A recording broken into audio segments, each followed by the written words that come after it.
Hello, in today's video I'll show you how to use the turbo mode safely on your ThermoMix TM7.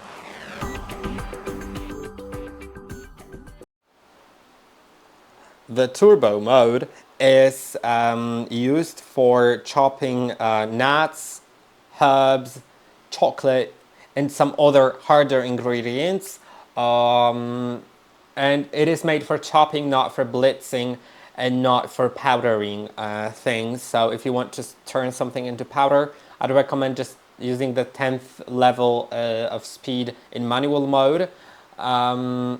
If you want to use it for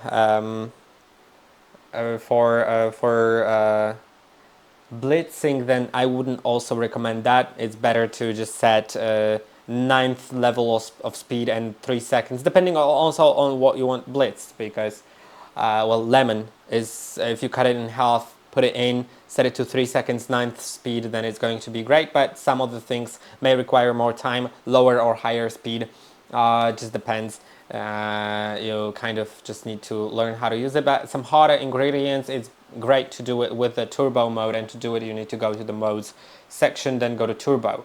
Now it has that option of like pulsating, because first you set the time.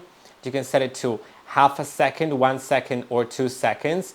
I'll do half a second, and then you can choose the amount of pulsations. So I'll set it to 3 times, so it'll just do it 3 times.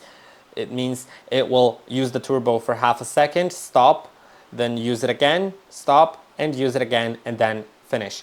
So now let's try it.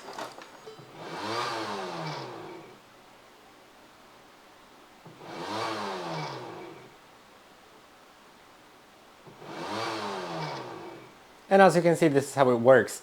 And it chops different ingredients that way.